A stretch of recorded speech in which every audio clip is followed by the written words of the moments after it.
Hiçbir şey İsrail açısından da eskisi gibi olmayacak. Dünyada birçok aktör iki devletli çözümden başka bir ihtimal olmadığını konuşuyor. Zaten şu an Gazze'den bahsetmek de çok zor.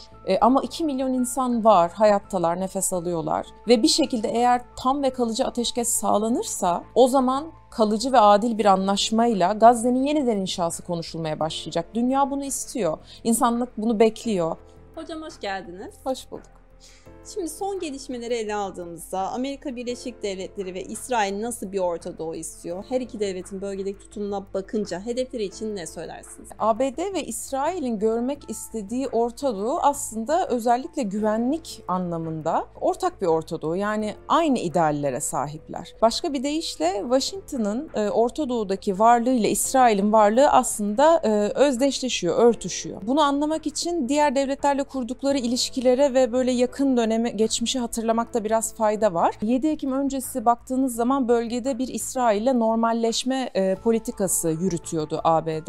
Özellikle Arap müttefikleri içinde, Arap devletleri içinde bilhassa savunma sanayi açısından çok yakın bağlarının bulunduğu devletlere İsrail'le normalleşmeyi bir politika olarak, bir devlet politikası olarak öğütlüyordu ve bunun yapılması için bir takım girişimlerde bulunuyordu. İbrahim Anlaşmaları bunlardan bir tanesiydi mesela. 3 devletin İsrail'le olan normalleşmesi iki devletin üzerine gidiyordu. Fakat sonra 7 Ekim gerçekleşti ve Orta Doğu'da belki de en büyük kırılma diye orta vade gelecekte anlatacağımız bir değişiklikler yaşanmaya başladı. Çünkü 7 Ekim savaşın başlaması geçen yüzyıldaki Arap-İsrail ya da İsrail-Filistin karşılaşmalarının hepsinden daha farklı olarak daha ilk anlardan itibaren tarihi ve büyük bir kırılma noktası olarak öne çıktı. Özellikle Filistinliler bunu çok vurguluyorlar. Bundan sonra hiçbir şey eskisi gibi olmayacak demişlerdi. Yani baktığınız zaman bölgede biz şiddet ve insanlığa aykırı birçok suçu, ihlali çok uzun zaman gördük, deneyimledik ama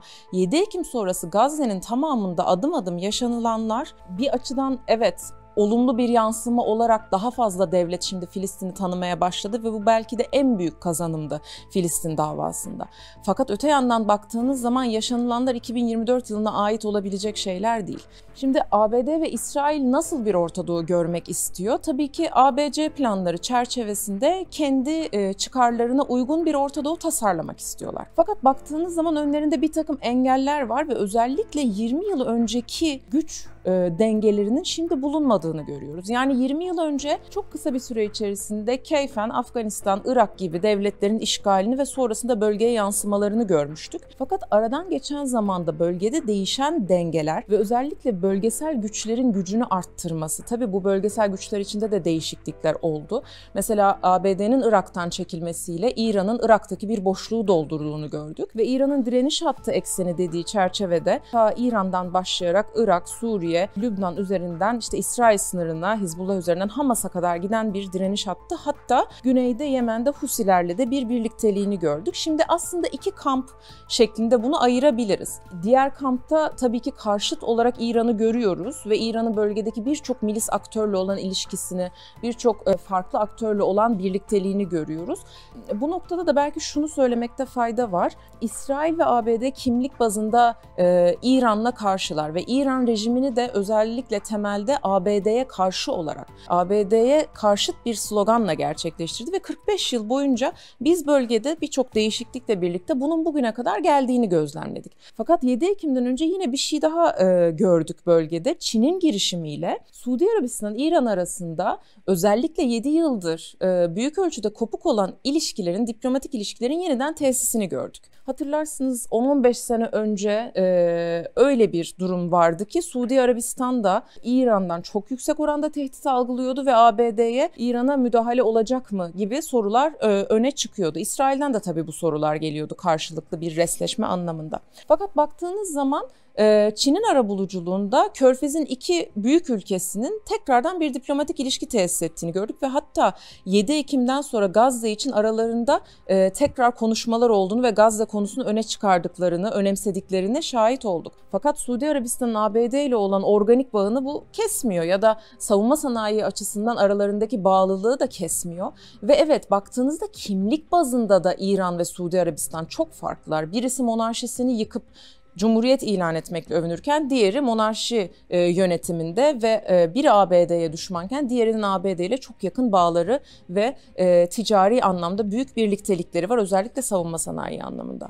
Fakat bölünmüşlüğü ya da işte Orta Doğu üzerindeki bu mücadelenin bir de anti-emperyalist bir boyutu var. Yani Orta Doğu'daki devletler çok uzun zaman krizler, savaşlar, terör örgütleri, tabii 2014'te bir IŞİD deneyimi de oldu ve IŞİD'in 2014'te hızlıca Irak'tan Suriye'ye doğru genişlemesi ve başta Türkiye olmak üzere birçok Avrupa devletine de tehdit oluşturması, ama özellikle Irak ve Suriye'nin egemenliği noktasında sıkıntılara yol açtığını gördük.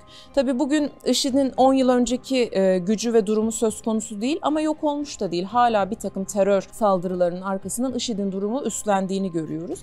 Aslında biraz özellikle Türkiye ve İran çerçevesinden baktığınız zaman tabii ki bu bölgedeki bu sorunlar, krizler, savaşlar istenmeyen şeyler ve hızlıca bölgenin yerleşik devletleri olarak Ankara-Tahran hattına baktığınızda bölgede daha fazla savaş ve sorun istemeyen bir İran ve Türkiye görüyorsunuz. Ama şimdi her ülkenin kendi müttefikleri, ittifakları, işte bir takım birliktelikleri var. Fakat bu iki komşu arasında diyalog olduğu zaman bir probleme de sebebiyet vermediği zamanlarda oluyor. Dolayısıyla yüksek diyaloğun ne kadar önemli olduğunu görüyoruz. Tabii ki Türkiye-İran arasına baktığınız zaman ikili ilişkilerde büyük bir rekabet de var. Çünkü çıkar alanları ortak.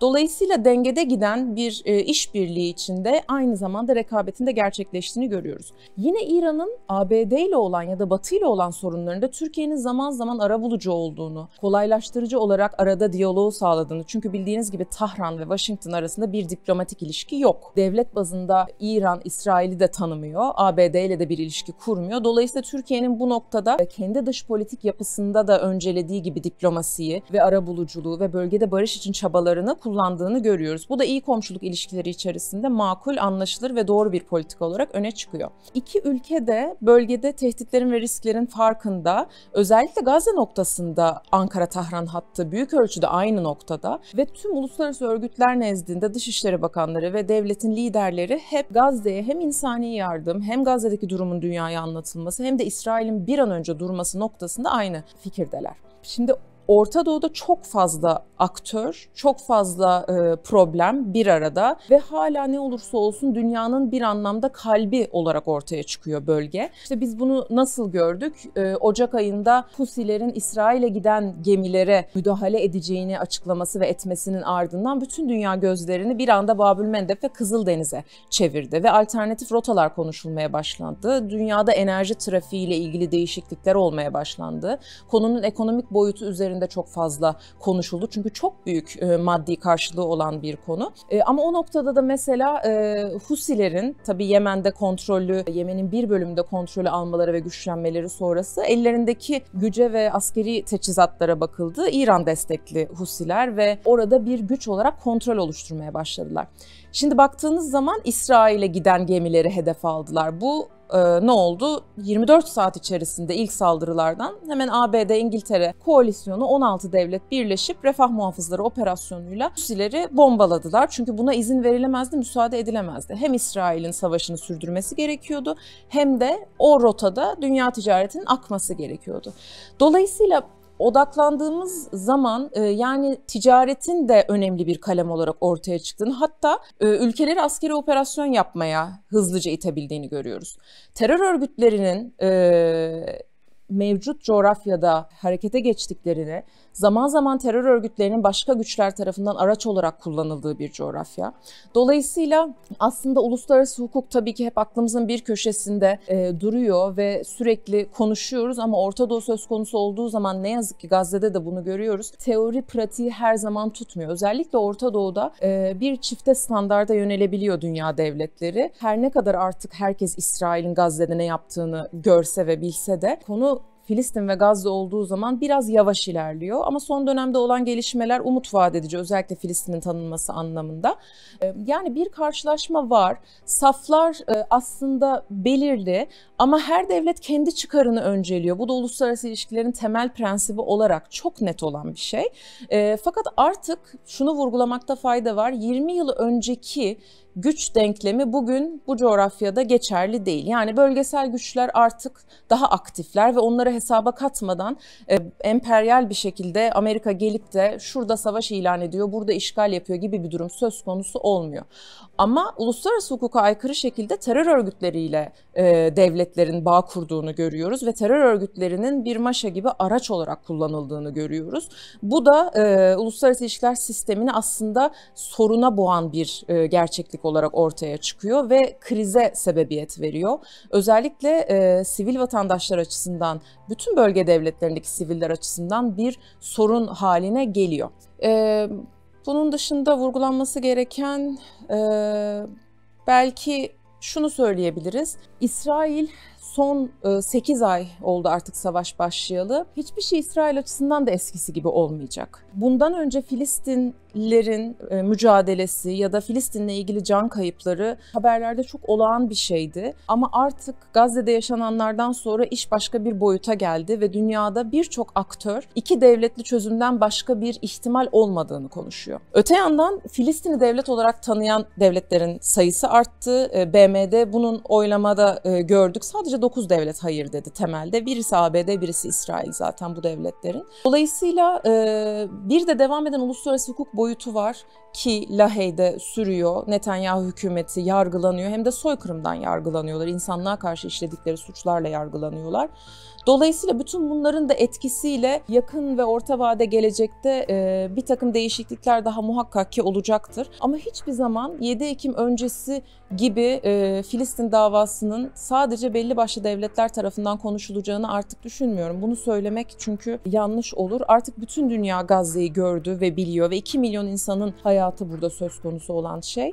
Türkiye ilk günden itibaren zaten her zaman Gazze'ye olan desteğini belirtmiştir. Yine İran için de aynı şey geçerli. Arap devletlerinden de İsrail'e çoğu zaman kınama gelmekte ama belki daha somut adımlar atılması gerekiyor. Çünkü Avrupa'daki devletler dahi artık tanıma kararında bulunuyorlarsa kınamaların bir işe yaramadığını ve gücün coğrafyaya yansıdığını ve güç karşılaşması sonucunda da haklının değil de güçlünün bir çeşit tahakkümü altında işlerin ilerlediğini görmekte fayda var. Anlaşılan bölgedeki insanlar artık bu bölgenin bölge tarafından yönetilmesini istiyorlar. Belki bu onları en çok karşı çıkmaları ve işte kendi kaderlerinde başka devletlerin değil de kendilerinin karar verecekleri bir coğrafya görme hayallerinden kaynaklanıyor. Bu noktada da diplomasiye ve uluslararası hukuka önemli bir pay düşüyor. Çünkü savaş durduğu nokta diplomasinin konuştuğu noktadır aslında. Bir de uluslararası güç söz konusu olduğunda her zaman dengelerin korunması gerekir. Çünkü denge bozulduğu anda o noktada savaş ve kriz patlıyor.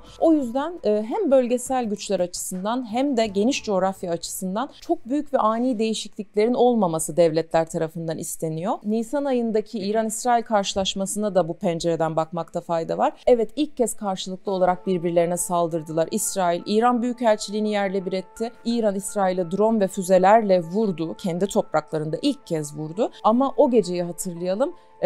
Başta ABD, İran, Türkiye, bütün aktörler bir savaş istemiyoruz diyorlardı o füzeler daha havadayken. Ve bu noktada savaşı isteyen ve içerideki sıkışmışlığını, İsrail tabii ki bahsettiğim, içerideki sıkışmışlığını atmaya çalışan ve irrasyonel davranan aslında Netanyahu hükümetiydi. Dolayısıyla savaş artık bu coğrafyada istenilen bir şey değil, daha fazla yeni savaş. Gelecekte de Filistin devleti açısından daha iyi günlerin geleceği düşüncesini belirtmekte fayda var. Lahey'deki mahkeme başladığı zaman İsrail'den açıklama gelmişti ki yani bu sistem BM'nin en temel yargı organı ve İsrail'in de taraf olduğu, parçası olduğu bir hukuk sistemi aslında. Ama İsrail şunu söylemişti: her ne karar çıkarsa çıksın bu kararı, ki karşı olacak biliyor bunu, bu kararı tanımayacağız demişti.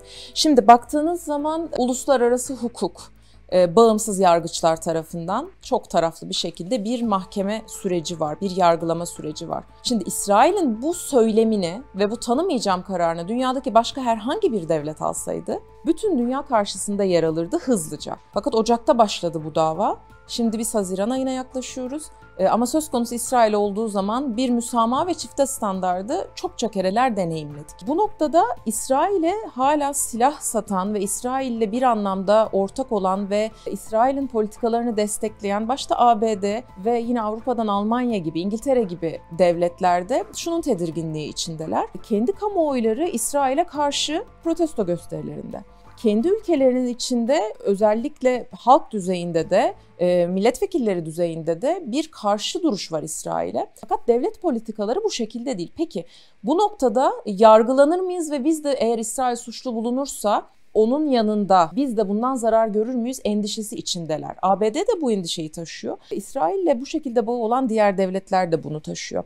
Aslında Avrupalı devletlerin bazılarının Filistin'i tanıma kararı aldığı gibi, işte Türkiye'nin ticareti kesme kararı aldığı gibi. Çünkü bu tip şeyler İsrail'de büyük bir infiale yol açıyor. Netanyahu hükümeti buna çok büyük tepki gösteriyor, tehditler savuruyor ve şöyle söylüyor. Bizim açımızdan siz Hamas'ı destekliyorsunuz çünkü İsrail'in varoluşunu karşısında görüyoruz sizi. Kullandığınız araçların ne olduğunun hiçbir önemi yok diyor. İsrail hükümetinin zihninde farklı bir boyut yaşanıyor. Dünya yüzeyinde farklı bir boyut ve bütün dünya 5 kıtada görüyoruz bunu. Aslında 7 Ekim'den itibaren protestoları gördük.